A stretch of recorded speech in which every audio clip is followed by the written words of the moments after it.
United States of America and to the republic for which it stands, one nation under God, indivisible, with liberty and justice for all.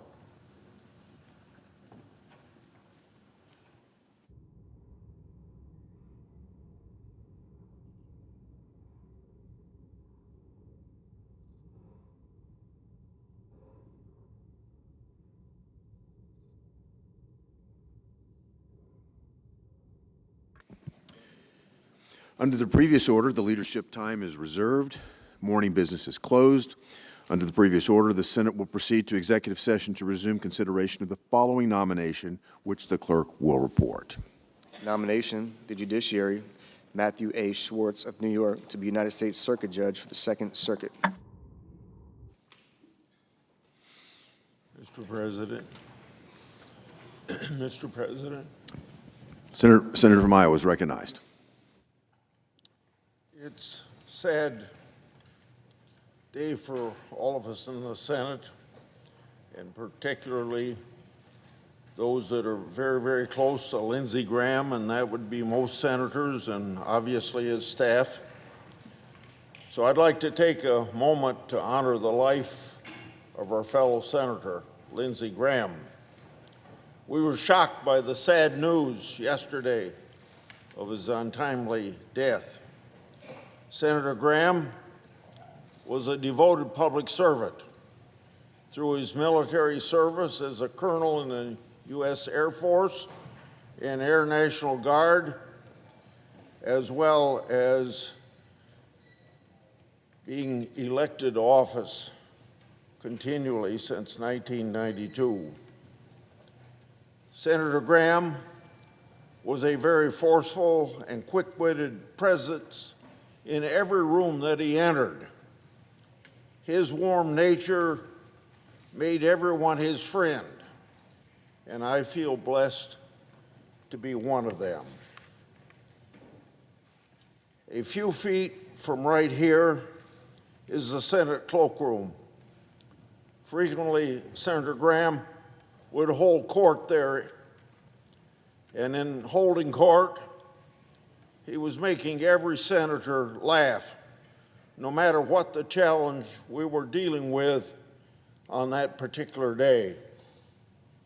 He was infectious in the way he told a story, and of course, there was always a punchline.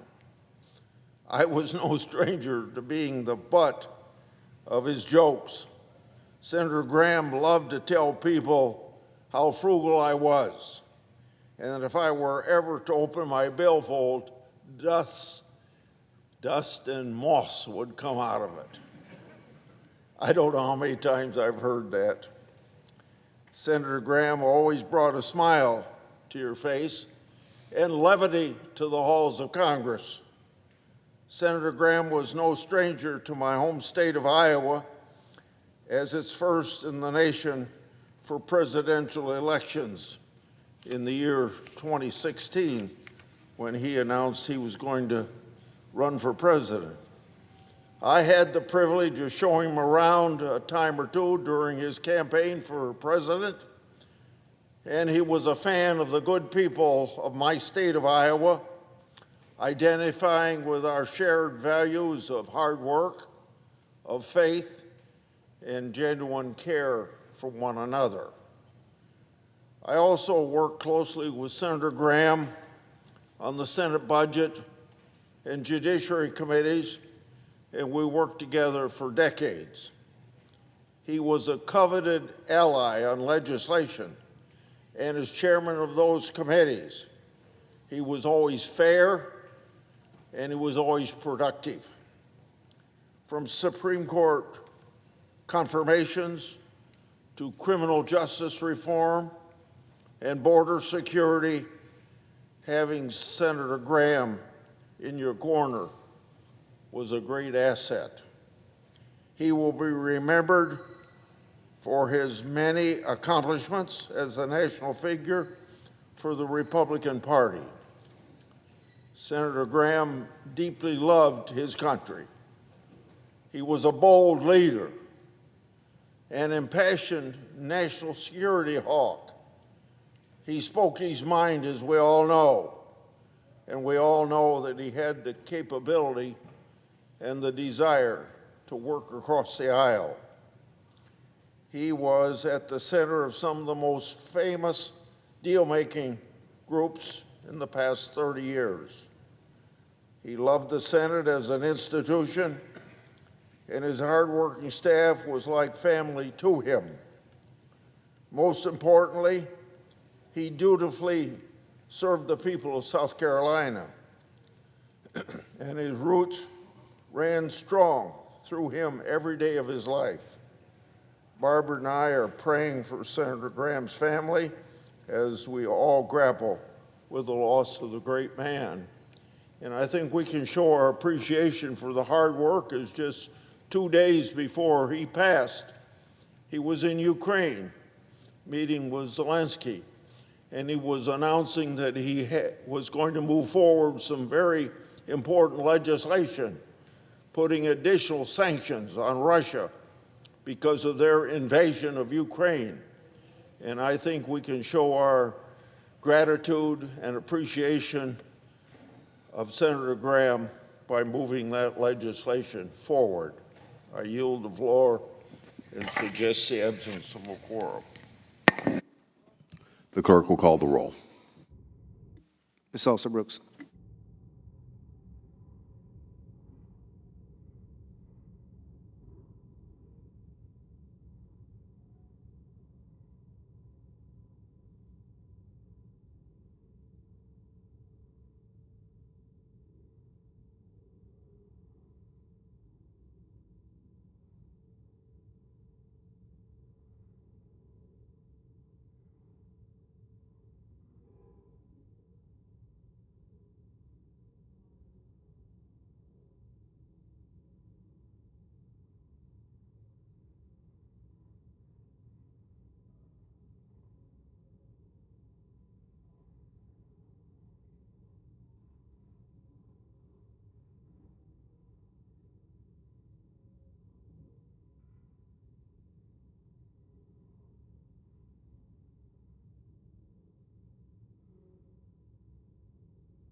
Senate Majority Leader is recognized. Thank you, Mr. President. Mr. President, I ask that the unanimous consent the quorum call be suspended.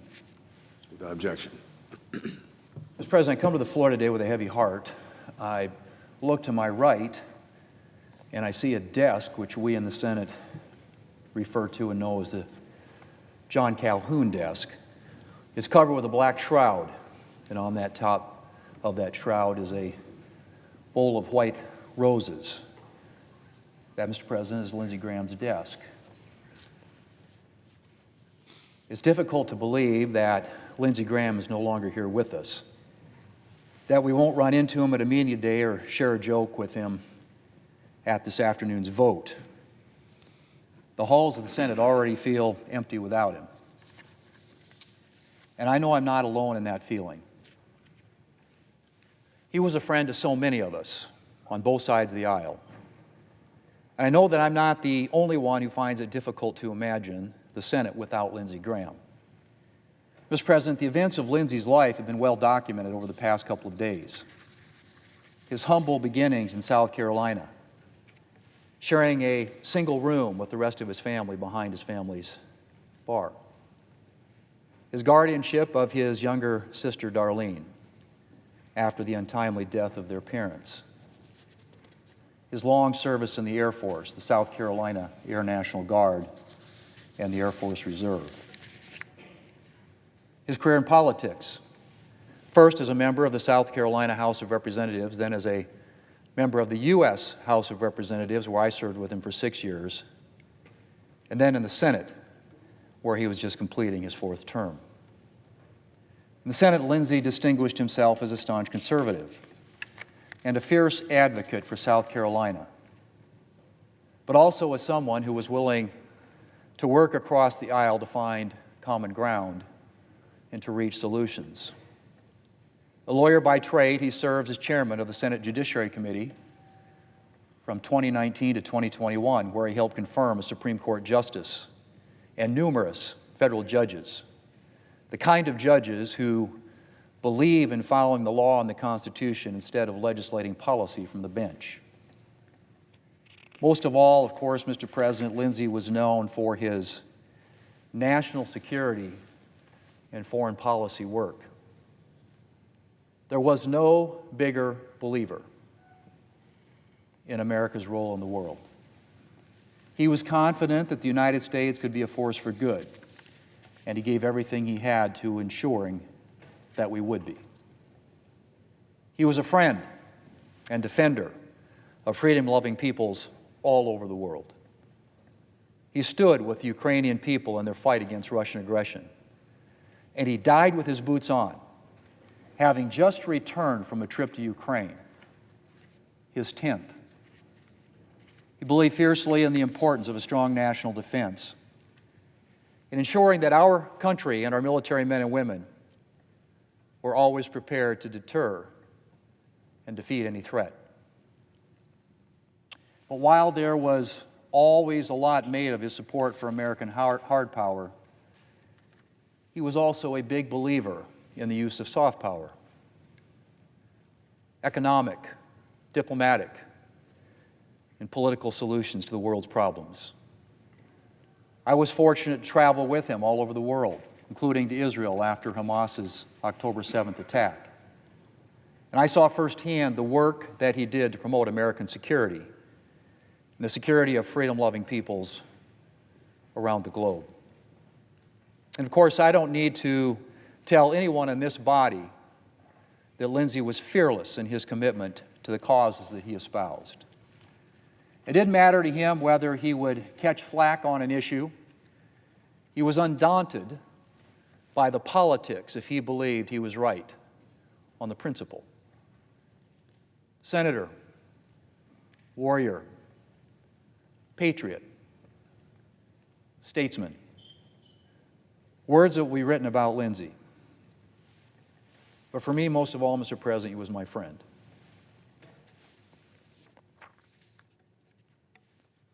Without friends, Aristotle said, no one would choose to live, although he had all other goods. And it's difficult to count the ways in which Lindsey's friendship made this job richer and its burdens lighter. Lindsey was as loyal as they come and a trusted advisor. I could always rely on him for straight-talking advice. He never minced words or pulled punches. I could also rely on him for a steady flow of humor and encouragement. He always could make me laugh, always. In the last couple of years, he came to South Dakota twice, and twice we sat on the deck and watched the sun go down on Lake Oahe. A familiar scene to me, but new to him.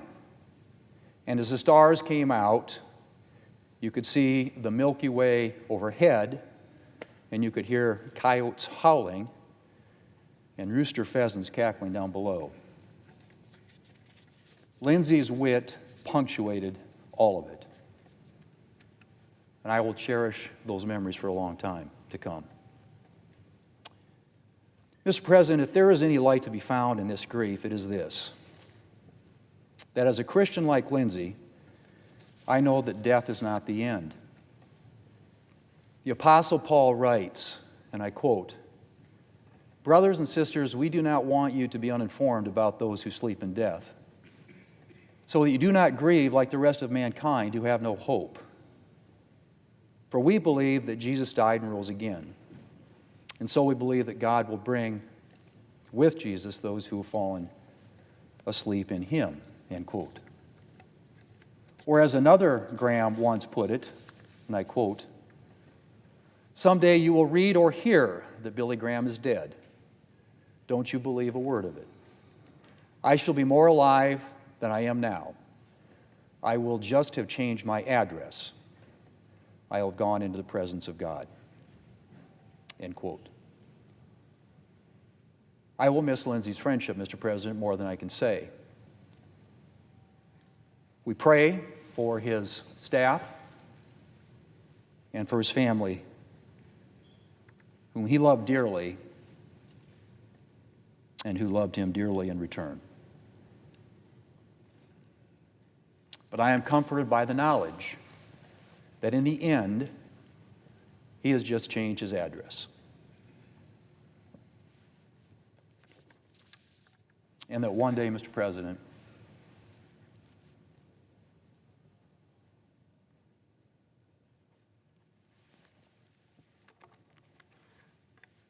we will laugh together again. Mr. President, I yield the floor.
Senator from Illinois is recognized. Mr. President, are we in a quorum call? No? Thank you. Mr. President, last week I joined several of my colleagues from the Senate and the House at the NATO summit in Ankara, Turkey. It was an historic meeting in terms of the future of NATO and the future of Ukraine and so many other issues that relate to that critical and important alliance. Last Wednesday, we had a dinner hosted by the U.S. Ambassador to Turkey, Tom Barak. There must have been 50 or 60 people there, all shared the concerns of the summit conference. Among them were members of Congress, Turkish leaders, and representatives of other countries around the world who'd come to that famous summit. At the heart of that dinner was my colleague and friend, Senator Lindsey Graham. When I arrived that night, it was no surprise that he had been there before me and had been working the crowd, speaking to each and every person who was there, business leader, political leader from all parts of the world, about his concerns. Lindsey was walking them through, one at a time, his vision on how we could end the war in Ukraine and the legislation we needed to accomplish that. Typical of Lindsey Graham. We all shared that concern, but he was buzzing around that crowd like an aspiring candidate to convince everybody that there was a way to end this war the right way. Mr. President, only a few days after that dinner, my friend Lindsey Graham passed away. It was a shock. I would like to take a moment to recognize his lifetime of public service, both in the state of South Carolina and our nation. I served with Lindsey Graham in the Senate for more than 2 decades, and during that time, I counted him as a trusted friend. I will tell you, Mr. President, that my friends and supporters back in Illinois many times would just shake their head and say, "Durbin, what are you doing with Lindsey? You shouldn't be working with him." They didn't know how the Senate works, and they certainly didn't know him. Lindsey, for many years, was the only Republican willing to co-sponsor the DREAM Act, a bill that I introduced over 20 years ago and reintroduced in successive Congresses, providing protection to undocumented immigrants brought to this country as children. His support took guts. At a time when issues surrounding immigration were becoming politically toxic, Lindsey stuck his neck out for me and for these young people. I will never, ever forget it. I'll also never forget a meeting that Lindsey and I had with President Trump in his first term in 2018. It was a meeting to discuss a possible comprehensive immigration reform package. It didn't go well at all. President Trump made what I consider to be profane comments about some immigrants, and I won't repeat them here. Lindsey, sitting next to me in the Oval Office, passionately, vocally, and with real commitment, disagreed with the president, arguing that America is not defined by race or color, but by its ideals and many contributions that immigrants have made to our nation. He said to the president, as I sat right next to him in the Oval Office, "You're just wrong. These people that are immigrants make a difference in America. It's the story of our country," and Lindsey said it was the story of his family. Lindsey spoke publicly about this interaction after it occurred, and despite the scorn that he earned from certain segments of the Republican base, he stuck to what he believed was right. When I happened to become the chairman of the Senate Judiciary Committee for 4 years, Lindsey Graham was my ranking Republican, sitting right next to me every session of that committee. We had our share of disagreements on issues and nominees, but I knew that his word was always good. If he told me he was going to vote something for something or some person, he did. He delivered. And we had a good working relationship between us. No cheap shots, no stabs in the back. He voted in favor of 75% of the judicial nominations that we considered while I was chair. and there were 235 lifetime appointments that came out of that committee. Even though they were nominated by a president from a political party, he announced early on that if I expect Democrats to vote for Republican nominees, I have to support Democratic nominees to show the same spirit of cooperation, and he did. He kept his word. That was who Lindsey was. He was proud to be a fierce Republican partisan, but he never lost sight of the need to work across the aisle to make a difference in the lives of Americans.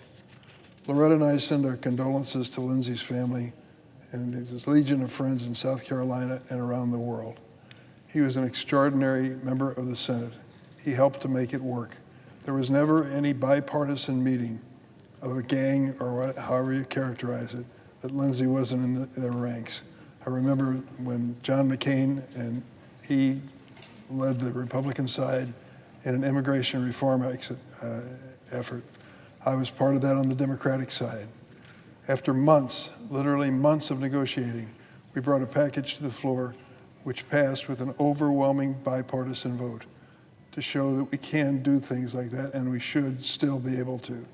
But for those things to occur, it's not just a matter of a good idea.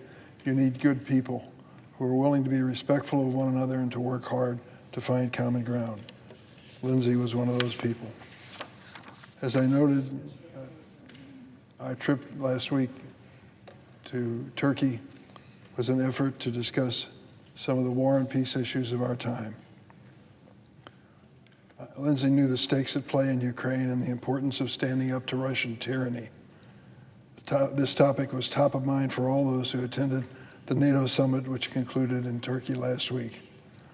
I attended the summit with a bipartisan group of senators, including Senators Jeanne Shaheen, Mike Rounds, Chris Coons, and Congressman Mike Turner. Senator Graham joined us as part of the visit as well. With the war in Ukraine entering its fifth bloody year, the timing of this event was as important as tides begin to turn in Ukrainian favor. Not only did Ukraine repel the initial invasion by one of the world's largest armies, it is increasingly showing progress in winning this conflict. Russia has been unable to seize additional land and is suffering staggering losses that no political leader can sustain for a war of folly.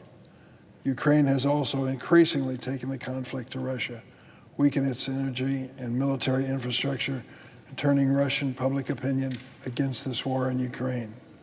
Unlike Russia, Ukraine is careful not to strike civilian targets.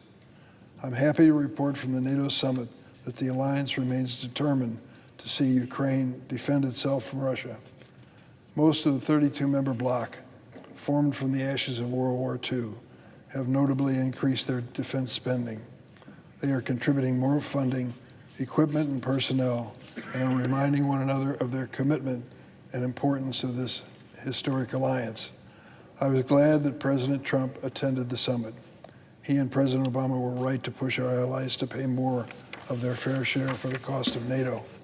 But President Trump's constant rhetoric belittling the alliance and dreams of conquering Greenland and other follies have been ill-timed, boorish, and counterproductive. They send exactly the wrong message to President Putin about America's resolve and commitment.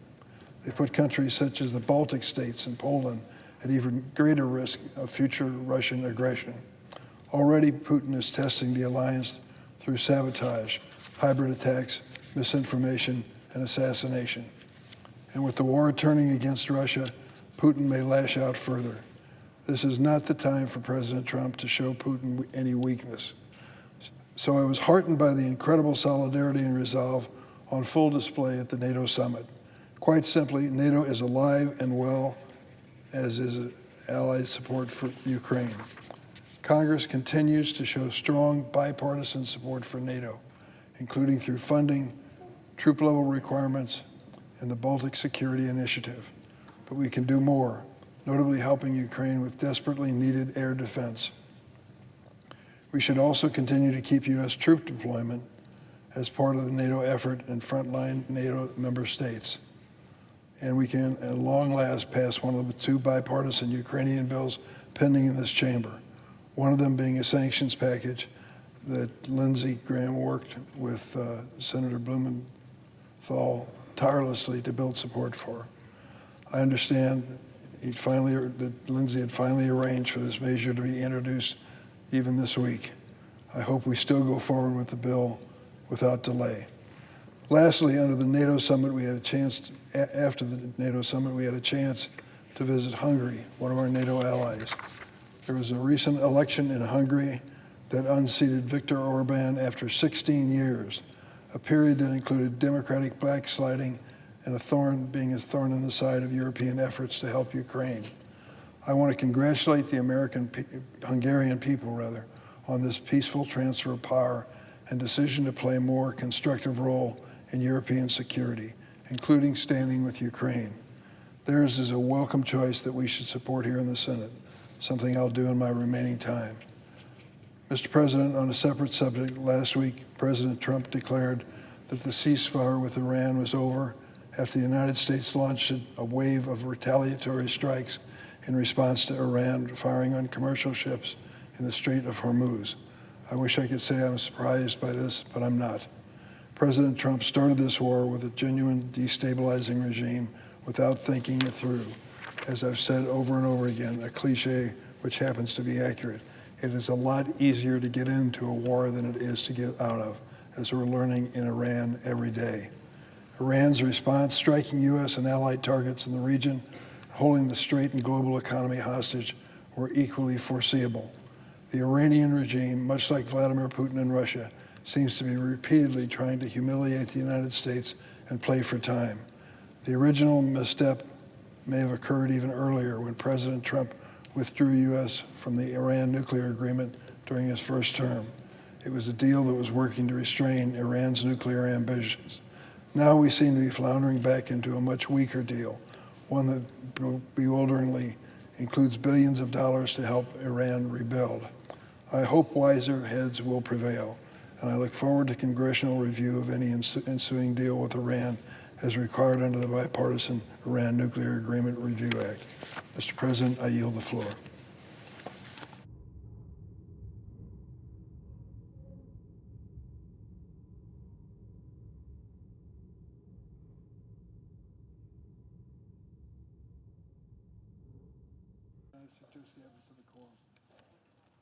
Clerk will call the roll. Ms. Also Brooks.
Mr. President, The Minority Leader. I ask unanimous consent that the quorum be dispensed with. Without objection. Well, Mr. President, my prayers and those of my family are with Senator Graham's family, staff, and friends after his sudden passing yesterday. We see the white roses on his desk, and we think of Lindsey. Senator Graham devoted much of his life to public service, first in the military, then in Congress, where he represented South Carolina for more than 3 decades. To the very end, Senator Graham's life was defined by public service. He was an important member of this institution and a crucial voice for his constituents in South Carolina. For all of our many and vehement disagreements, Senator Graham and I still found ways to work together. One of the first things we did together is travel to China. We both believed that China was manipulating its currency, hurting American exports, hurting American jobs. And together, we hammered away at that issue. At first, neither the left nor right believed us. Amazingly enough, both the New York Times, a liberal publication, the Wall Street Journal, a conservative publication, said there's no such thing as currency manipulation. But Graham and I proved to be correct. And we took some real efforts over the next few years to stop that manipulation and the outflow of American jobs. We worked together and hashed out a framework for common sense, comprehensive immigration reform. The so-called Gang of Eight, led by myself and Senator McCain, and with Lindsey Graham as a key member, we worked hard on it. We didn't agree on everything in our bipartisan immigration proposal, but we agreed it was worth trying because doing nothing was worse. We also found common ground in our effort to aid Ukraine after the Russian invasion. I know if Senator Graham were here in the chamber today, he would also join me in urging the Senate to support Ukraine and strengthen sanctions on Russia. I urge Senator Thune, in honor of Lindsey, to put the Russian sanctions bill on the floor immediately. It will pass overwhelmingly and help our allies in Ukraine. Not seeing eye to eye is no reason to be blind to the way forward. Lindsey could understand that. Every senator ought to do the same. Now on the shutdown.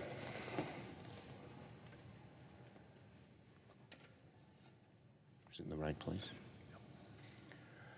Well, somehow Republicans are even in a bigger mess now than when they left Washington 2 weeks ago. It was hard to make things even worse, especially while we're on July 4th recess, but they did.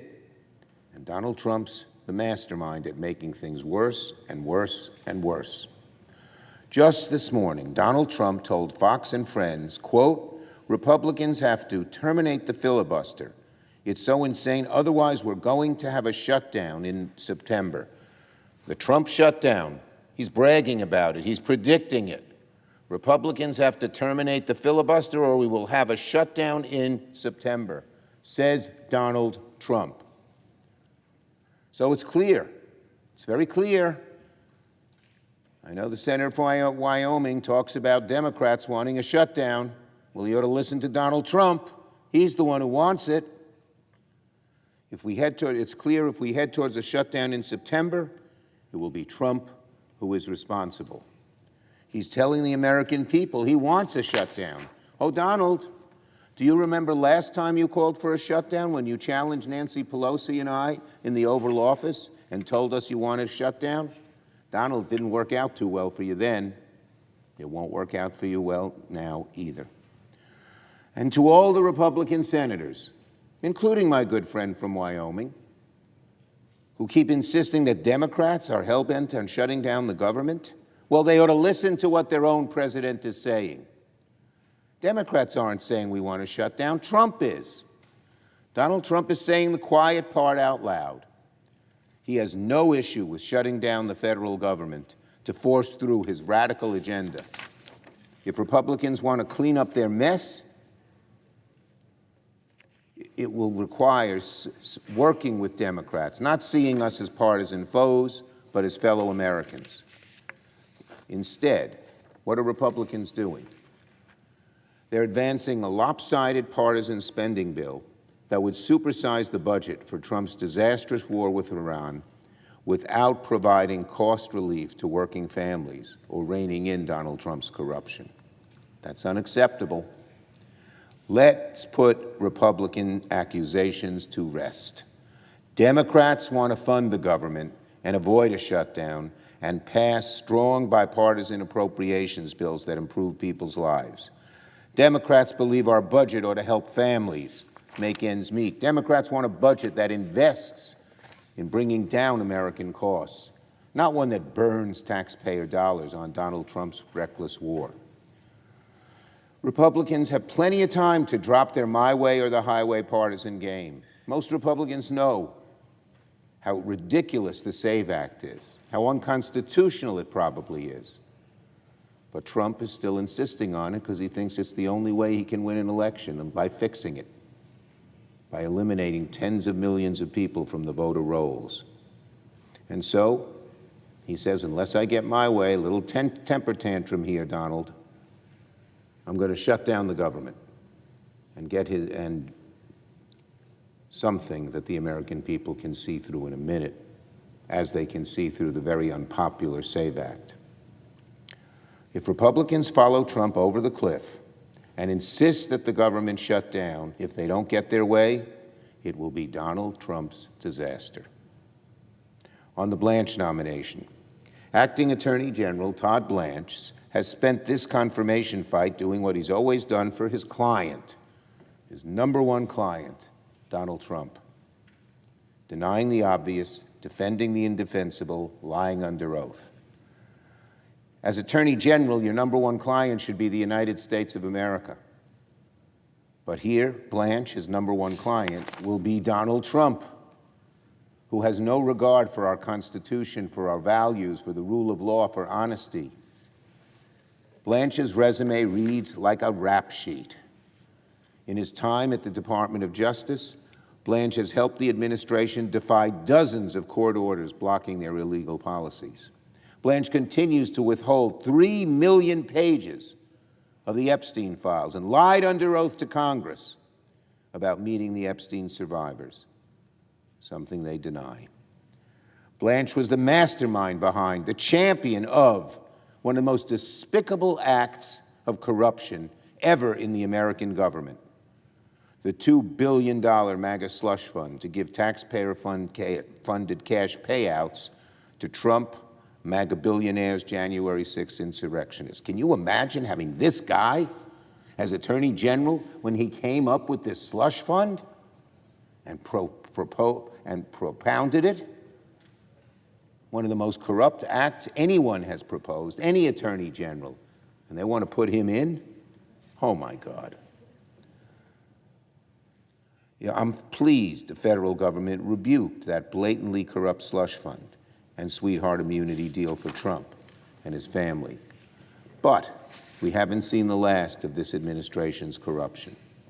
Blanche has devoted his career to serving Donald Trump, and particularly his corrupt purposes. Blanche has gone after Trump's enemies, covered up Trump's crimes, and shielded Trump from the consequences. Who does Trump pick in these very important law enforcement officers? People who represented him. People he knows will lie for him.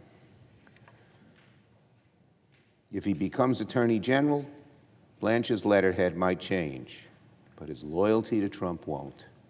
Again, his number one client will be Donald Trump and his lies, not the United States of America.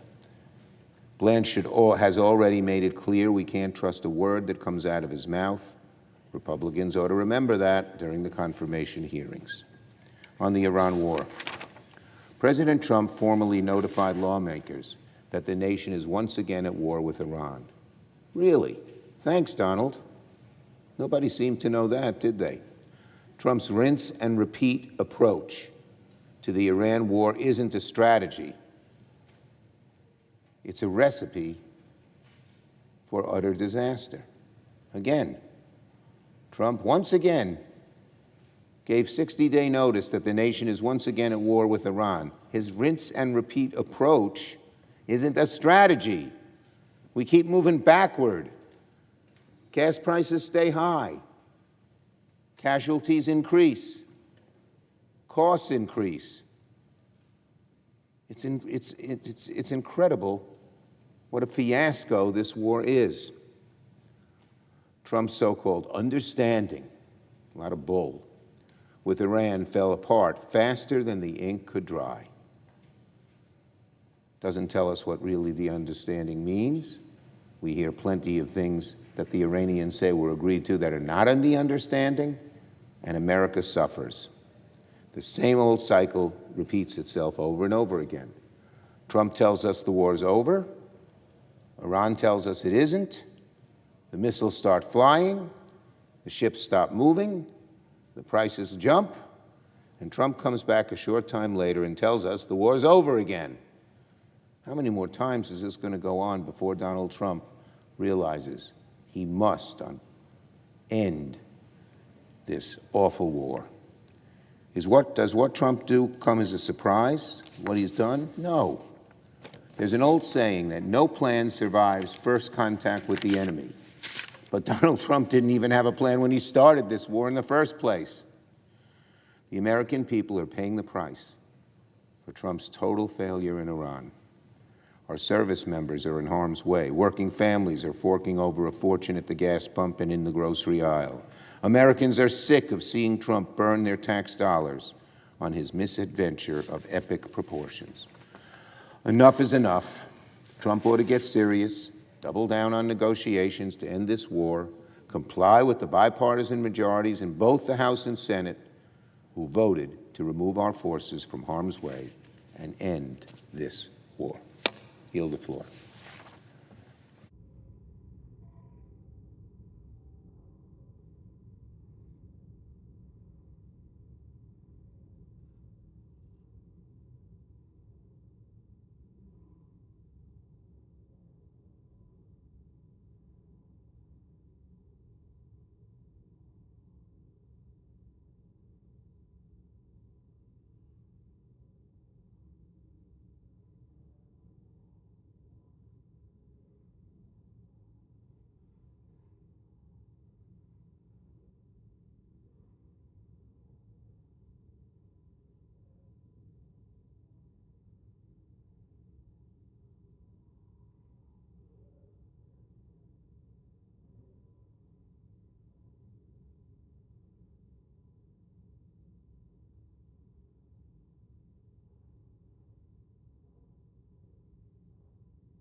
Madam President. Senator from Maryland. Thank you, Madam President. Let me start by expressing my condolences to the family and loved ones of Lindsey Graham on his sudden passing. While we disagreed more often than not, we were able to work together over the years on a number of key foreign policy issues, including our mutual support for the Syrian Kurds, or the Syrian Democratic Forces, who have been our key partners in the fight against ISIS. And I will discuss our work on that and other matters at another time. On the matter before us today, I'm sure we would disagree. Madam President, I rise in strong opposition to the fiscal year 2027 National Defense Authorization Act as it is currently written. This bill lays the groundwork for a bloated Pentagon budget that would further embolden President Trump's reckless and illegal war against Iran. It represents a huge increase in taxpayer-funded and debt-financed Pentagon spending at a time when families across the country are struggling to afford groceries, rent, gas, and other necessities. And this bill authorizes this whopping increase in funds for the U.S. military, despite the fact that the Department of Defense has never, and I mean never, passed a clean audit. And when we dig deeper into the bill, there are several other new significant provisions that haven't gotten much attention, but they should. One of them, Madam President, would mandate the establishment of a new United States-Israel Defense Technology Cooperation Initiative. It's a provision which essentially orders the president, orders the executive branch to expand our technology sharing and defense cooperation with the government of Israel. The other new provision would mandate that the president expand and enhance intelligence sharing with the government of Israel, and at the same time constrain the president's ability to limit such intelligence sharing with the government of Israel. Now, I want my colleagues to think about that for a minute. Even when the government of Israel may be taking actions that are inconsistent with our interests or values, whether that's now or sometime in the future, this provision requires that the U.S. government share intelligence information with them. Now, why in the hell would the United States Congress mandate more cooperation with the government of Israel at a time we cannot even get accountability and justice for 9 American citizens who have been killed by Israeli settlers or security forces in the occupied West Bank over the last 4 years? We've been seeking accountability in these killings year after year. No results. And why would we mandate this cooperation intelligence sharing when a 20-year-old American citizen student, Sama Safi, is being imprisoned by the Israeli government on trumped-up political charges as we speak, as we gather here? She has spoken about the abusive conditions she's faced during that imprisonment.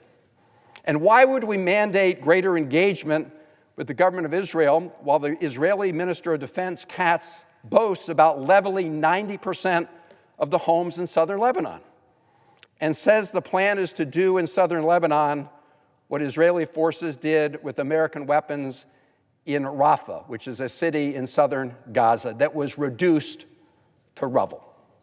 And why would we mandate this increased cooperation in defense and intelligence sharing at a time when violent settlers are running rampant on the West Bank, destroying Palestinian lands, pushing people off of their land, and often with the complicity of the IDF? Why would we be doing these things?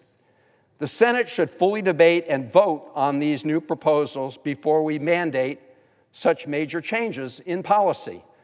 In other words, we, the Senate, should demand transparency and accountability from ourselves, from senators. Let's debate and vote on these provisions and see where senators stand. And these provisions are just part of the problem with this deeply flawed bill.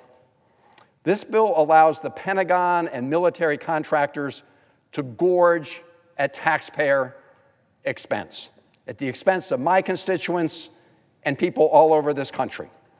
This bill would authorize a $1.15 trillion national defense budget, which is an almost 30% increase from the fiscal year 26 enacted level. In other words, the current level of funding.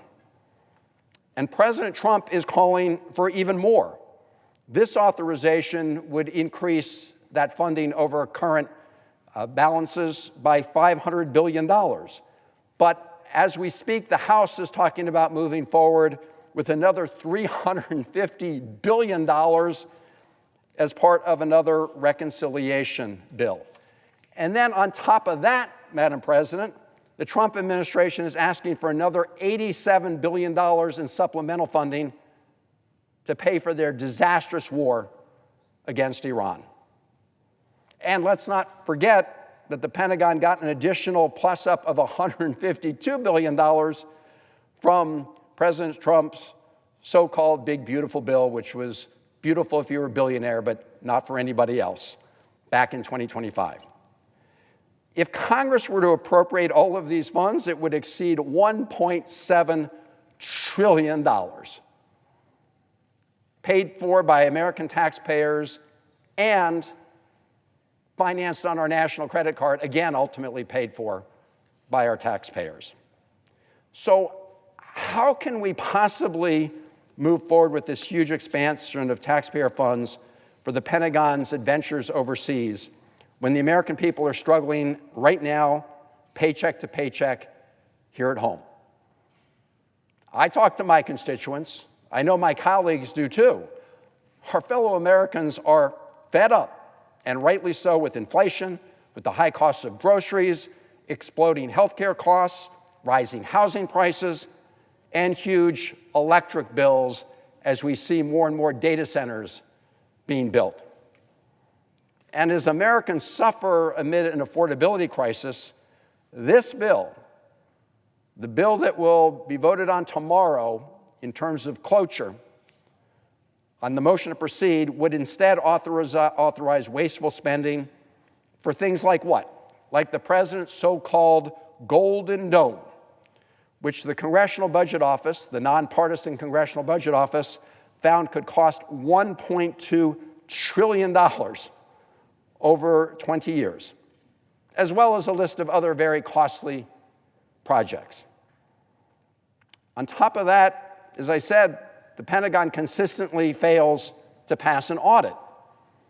In fact, just last December, it again failed to pass an audit. And so into this organization that can't pass an audit, the bill that we will be moving on would add trillions of dollars into that system that can't account for the money that it already has. Madam President, we would not tolerate such a lack of transparency and good governance in any other federal agency. And yet this bill rewards those failings at the Pentagon instead of fixing them. Fiscal mismanagement at the Department of Defense is a longstanding problem, but the Trump administration has made things worse. President Trump and his family have engaged with the Defense Department in ways that raise serious questions about self-dealing and misuse of public office. We have seen this administration repeatedly award major Defense Department contracts to companies soon after those companies established ties with members of the president's family. Just take a look at a headline from the Washington Post today. It reads, quote, "Trump's sons invest heavily in defense tech as father's administration pours money in," unquote. So on top of a bloated Pentagon, we now have this very real issue of self-dealing. Madam President, the reality is that bloated Defense Department budget is not going to make us any safer. It will enrich private corporate interests while deepening our budget deficits. At the same time, it's going to deliver a blank check for Donald Trump's illegal war in the Middle East. And I have said again and again, I will not vote to provide one dime for that illegal war in Iran. Granting this request for this huge increase would be a de facto authorization of this reckless war. Our colleagues have refused to have an up or down vote on an authorization to use military force in Iran. We haven't had that vote, but if we vote in favor of these trillions of dollars for the Defense Department, in my view, that's a de facto authorization, a de facto green light for this war, and I will not support it. Over 4 months ago, President Trump, together with Israeli Prime Minister Netanyahu, launched this war against Iran. President Trump did so without congressional authorization, and the American people have already paid too high a price for this disaster. And this from a president who said he was going to keep us out of wars, said he was going to focus on lowering costs right here at home. As we can see, he's done the opposite. Started a war, prices are going up. And this is a war that has already cost the lives of 14 American service members. Hundreds more have been wounded. An American Tomahawk missile strike killed more than 150 Iranians in Minab, most of them children. And months later, while the U.S. military's investigation has reportedly been completed, it has not been released to the public, leaving questions about that strike unanswered, even as we consider legislation to provide trillions of dollars more to the Defense Department. On top of those killings of school kids, thousands of other civilians have been killed and injured across Iran and the region. Thousands more have been killed in Lebanon. 30 civilians have been killed in Israel. All these lives lost, and for what? Estimates show that this war has already cost the American people, consumers, and taxpayers about $132 billion. And the amount is growing by the day. It's a strategic blunder of huge proportions. And then we thought we were finally on the way to ending this war when the MOU between the United States and Iran was signed in June. At that time, I said on this floor that I wanted peace to prevail, and I hoped that the deal would become the foundation for a broader diplomatic settlement. That's looking less and less likely by the day, as the U.S. and Iran continue to ramp up the tempo of strikes. And now, President Trump says the United States will take control of the Strait of Hormuz, reimpose the blockade on Iran, and charge a 20% toll on shipping. CENTCOM said in a statement over the weekend that they struck 140 targets in Iran on Saturday alone. Iran has said the strait is closed and continues to attack ships. Everything points to renewed war, a war that was a disaster from the start.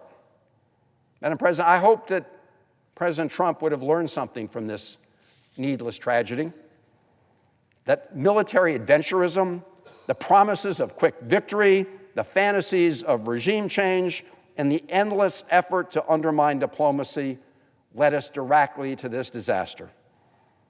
But apparently he has not learned from those mistakes. But we, the United States Senate, we should not add more fuel to those mistakes with this defense authorization bill. When you've dug yourself into a hole, the first thing you should do is stop digging. Beyond Iran, this bill also has no guardrails on the Trump administration's overreach on war-making and warmongering anywhere else in the world. It does nothing to restrain the strikes in the Caribbean that have murdered people on the high seas, or the grabbing of Venezuelan oil, or any adventure the president may dream about in Greenland, or the ongoing humanitarian disaster being visited on the people of Cuba. It does nothing to constrain the president in those areas. Nothing to prevent the use of those monies that are authorized for any of those purposes or anything else. Madam President, when Congress fails to exercise its constitutional responsibility, we leave the American people with wars that are easy to start, difficult to end, and driven by agendas that may not serve our national interests. It was just a few weeks into the Iran war that Prime Minister Netanyahu said, and I quote, "We are also bringing to this campaign the assistance to the United States, my friend, U.S. President Donald Trump, and the U.S. military. This coalition of forces allows us to do what I have yearned to do for 40 years," said Israeli Prime Minister Netanyahu. Yep, for 40 years, 4 decades, Benjamin Netanyahu has wanted this war. And he finally found an American president who was stupid enough and reckless enough to do it with him. That broader context is important when considering some of the new provisions in this NDAA that I mentioned earlier. They don't exist in isolation. They don't exist in a vacuum. They are part of the same pattern, one that would further tie the United States to the agenda of Prime Minister Netanyahu and the government of Israel at precisely the moment that Congress should be reclaiming its constitutional role, not surrendering more of it. The first provision, Section 1217, would mandate the creation of a United States-Israel Defense Technology Cooperation Initiative. This would require the expansion and acceleration of the U.S.-Israel defense relationship, including technology sharing, co-production of weapon systems, and bilateral research and development across sensitive domains like biotechnology, autonomous systems, artificial intelligence, and cyber warfare. And Prime Minister Netanyahu has openly stated that this initiative, it was his idea. In a letter to Congresswoman Stutzman, who led a resolution calling for a similar effort to Section 1217 in the House, Prime Minister Netanyahu wrote, and I quote, "I was glad to receive your proposed congressional resolution endorsing my plan to shift the framework of U.S.-Israel defense cooperation from aid to partnership." That's the way he put it. Just this weekend, Prime Minister Netanyahu acknowledged on Fox News that this was about merging and meshing Israel's military procurement with that of the United States. Again, he said, yeah, I'm calling it from aid to partnership. Madam President, if the United States and Israel were to sign additional co-production and technology sharing agreements as envisioned by this provision, they would threaten U.S. national security interests by handing the Netanyahu government leverage over American weapon systems and military technology. And this is not a hypothetical statement. The Netanyahu government has already leveraged its existing co-production agreement with the United States on missile defense to block American Iron Dome batteries paid for 100% by U.S. taxpayers from reaching Ukraine, directly against our own national security interests.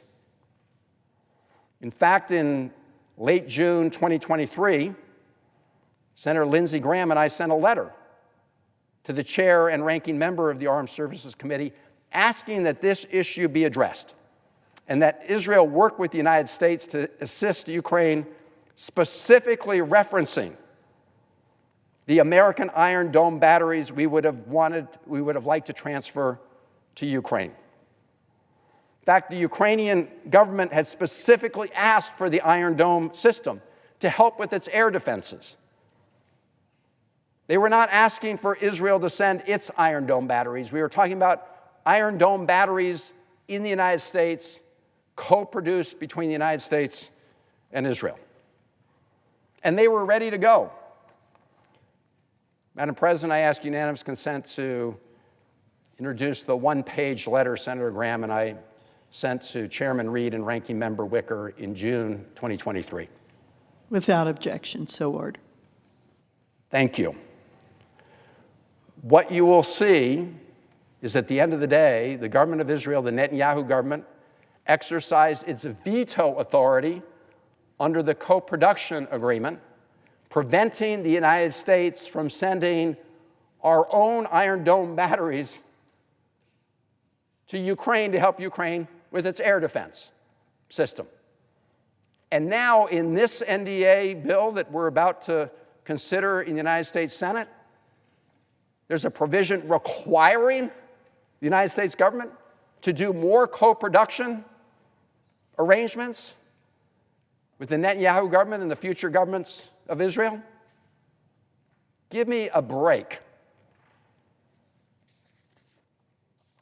The second provision that I mentioned earlier, Section 622 of the fiscal year 27 Intelligence Authorization Act, mandates, and I say mandates, that the United States government, the executive branch, quote, expand and enhance intelligence sharing with the government of Israel, end quote. It also states that intelligence sharing with Israel, quote, shall not be suspended, reduced, or otherwise materially limited, unquote. The intent of this provision is clear: to not only enhance intelligence sharing with Israel, but also to block the president from limiting such intelligence sharing. Now, colleagues, anytime the United States government wants to or chooses to, of course we can share intelligence with the government of Israel or any other government we choose for our own interests. Why would we hardwire into the law a requirement that that intelligence be shared with Israel or any other country? And there's a peculiar procedural wrinkle here I want to mention. This provision isn't in the text of the NDA yet. As I said, it sits in the Fiscal Year Intelligence Authorization Act that passed the Senate Select Committee on Intelligence. But as my colleagues know, that bill typically gets added to the NDAA right here on the floor of the Senate before final passage, meaning that the Senate may be asked to adopt this provision that hardwires and requires U.S. intelligence sharing with the government of Israel with no real debate. And that should concern us all, especially since, according to public reports, this administration recently raised the counterintelligence threat level from the government of Israel to its highest level. At the same time, this Senate is talking about adopting a provision mandating intelligence sharing. As I said, any president can share intelligence at their discretion. But this requires it, and we should not be forcing this administration or any other administration to share U.S. intelligence with the government of Israel or any other government for that matter. This is also happening, as I said, at a time when we're seeing accelerated violence and expansion of settlements on the West Bank. We've heard outrageous statements from Finance Minister Smotrich and from Ben-Gvir, who controls many of Israel's security forces. It's simply not in our interests to mandate that the United States government enter into co-production agreements with the Netanyahu government or any government of Israel. You can always do this on a case-by-case basis, as we did with the Iron Dome, and not require by law that we do it in a whole range of other areas. And as I said, this bill also comes before us with a huge proposed increase in funds for the Pentagon, which continues to fail to pass a budget audit, and at a time when it appears that the President of the United States is again ramping up the war against Iran, an unauthorized war.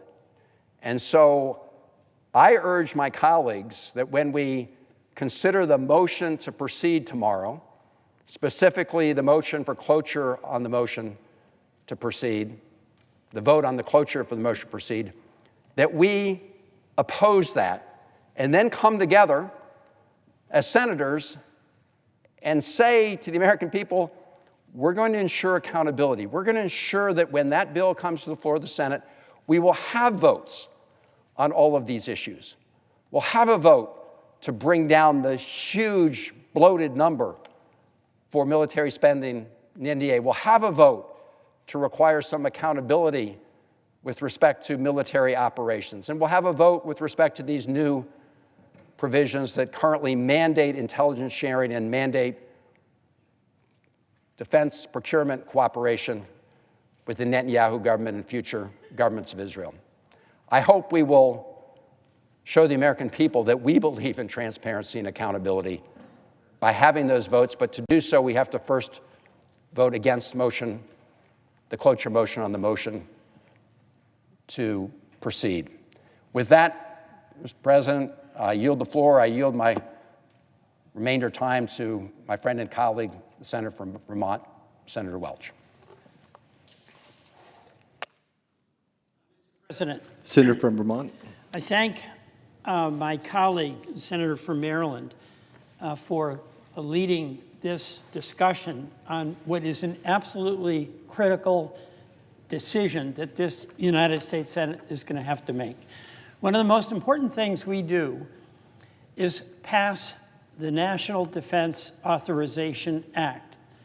That is the moment where, through the committee process and the floor debate, America lays out a pathway to secure the defense of this country against all threats. Extraordinarily important piece of legislation that sets the course for a year. Mr. President, this national defense authorization fails to address the critical question that is before this country right now, and that is the war in Iran. It fails to address the changing nature of warfare by spending $500 billion more on weapon systems that are the weapon systems of yesterday. Third, and this is a point my colleague has been making, and I'm going to talk about it very immediately, it outsources to another country those decisions on intelligence sharing and weapons production that should only be made by our country. Fourth, it commits the taxpayers of this country to the obligation of another $500 billion with absolutely no outline of how we're going to pay for it. And this on top of a deficit that is the highest we've ever had in this country. So let me talk about these one by one. First of all, it is absolutely catastrophic what is going on in the Middle East to our economy. We are in a war that was decided by the President of the United States unilaterally to enter into that war. It was done with the expectation that B-1 bombers would be able to blast their way into victory. And it was done without an appreciation or awareness that once the extraordinary power of the U.S. military was applied with weapons that are only ours to deploy, the asymmetric response by the Iranians allowed them to close the Strait of Hormuz, which to this day is not open to the passage of ships. That is having an incredible impact on our economy, on our farmers, on our manufacturers, on the grocery prices, and there's no end in sight. And the fact that we're going to have a debate about authorizing a $1.5 trillion defense budget without having any discussion about what is driving the cost or what is the major defense threat right now, and that is this ongoing war in Iran, is not acceptable. We have the obligation to debate that. And many of my colleagues have indicated already by their votes that they oppose the authorization of warfare in Iran. This NDAA bill comes before us as though that is not even going on. That's wrong. We have an obligation to debate that, and we have an obligation to vote on it. But second, there are provisions in this bill that do outsource fundamental responsibilities and obligations of our military and our national security organizations and our president to make decisions on the basis of what is in our national interest and what is required for national security. My colleague mentioned them. There's provisions in this bill that create a legal obligation for the United States to do information and intelligence sharing with another government and to enter into joint production agreements with another government. When it comes to sharing intelligence, I want our generals, I want our national security officials, I want our president, our chief executive and commander-in-chief, to have unfettered discretion to make those decisions about with whom we share information, what information we share, and under what circumstances, to be our decision and our decision alone. And of course, our military and our national security organizations work very hard to have cooperative relationships with neighboring countries or with fellow countries that are aligned with us on interests. And that can include Israel, as it has at times.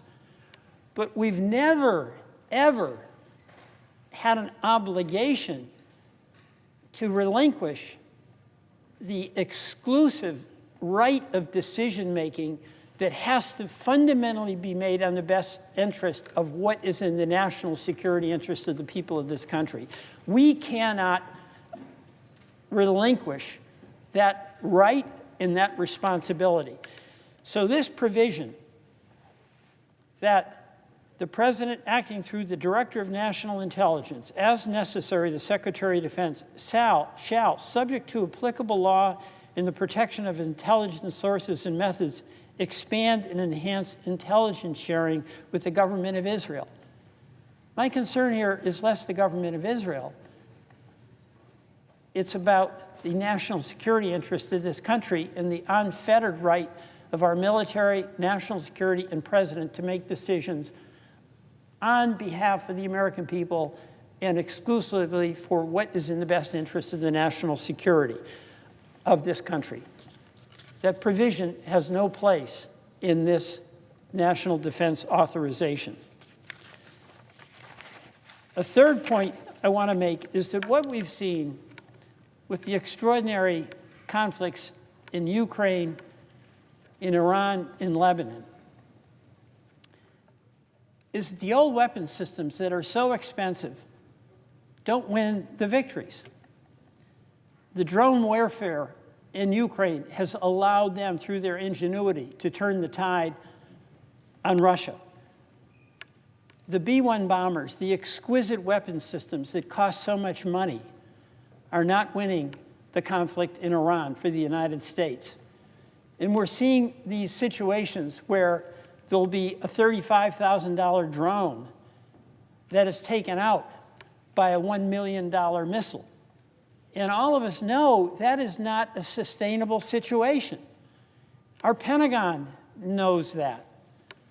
But in the rush to make the adjustment, and I know that people in the Pentagon are trying to make that adjustment, you don't make that adjustment by suddenly coming up with $500 billion where you don't have a plan, you don't have a strategy, and you end up throwing money at a problem without a plan on how to solve the problem. So I've gone through three things here.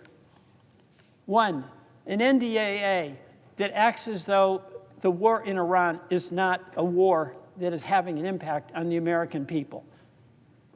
Number two, outsourcing absolutely critical decisions about intelligence sharing and weapon production sharing that have to be the sole prerogative of the United States, our military, our national security community, and our president. And then third, the failure to have a coherent plan about the extraordinary adjustments that have to be made in the design of weapon systems of the future. And the fourth point I want to make, Mr. President, and I know this is a topic of great concern to you, how are we going to pay for this? We're adding $500 billion to the deficit, and there's literally no discussion about how we're going to pay for it.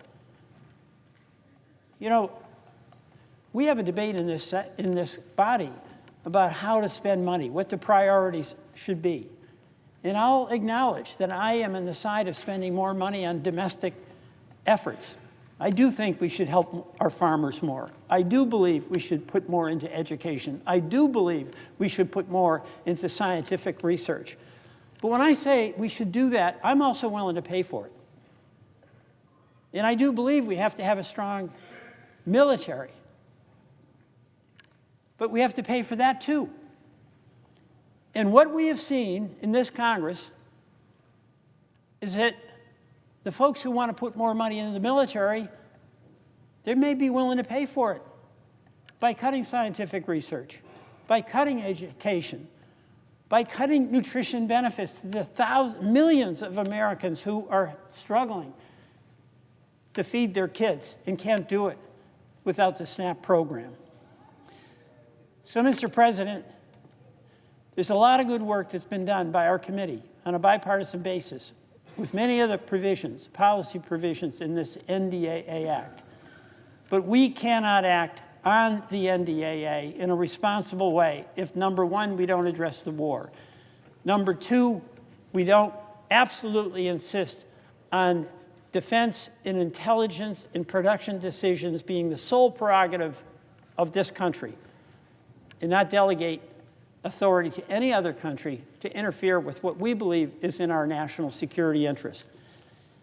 Third, we need a coherent plan to have a production system that focuses on weapons of the future and not legacy weapons of the past that are revered by the defense industrial complex but not effective on the battlefield. And fourth, we have to come to a reckoning that whether it comes to national defense or even domestic programs, they don't pay for themselves. And we've got to step up and accept that responsibility that for far too long we have been ignoring. Mr. President, I yield back. Under the previous order, the Senate will resume consideration of the following nomination, which the clerk will report. Nomination, the Judiciary, Arthur Robert Jones of Texas to be United States District Judge for the Southern District of Texas. The question occurs on the nomination. Is there a sufficient second? There appears to be. The clerk will call the roll. Ms. Also Brooks, Mr. Armstrong.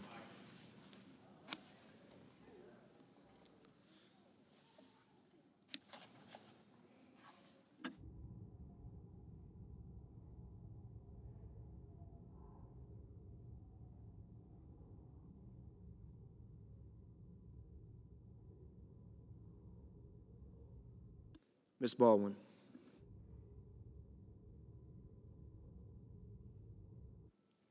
Mr. Banks.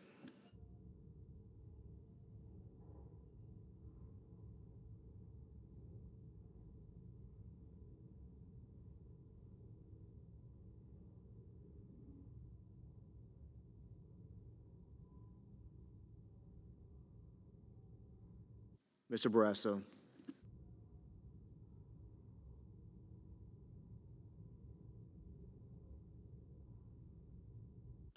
Mr. Bennett.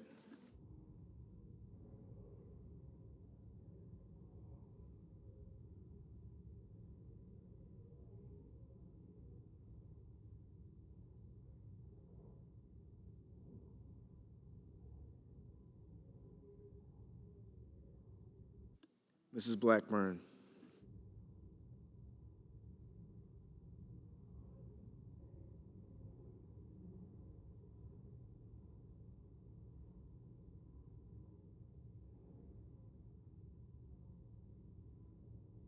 Mr. Blumenthal.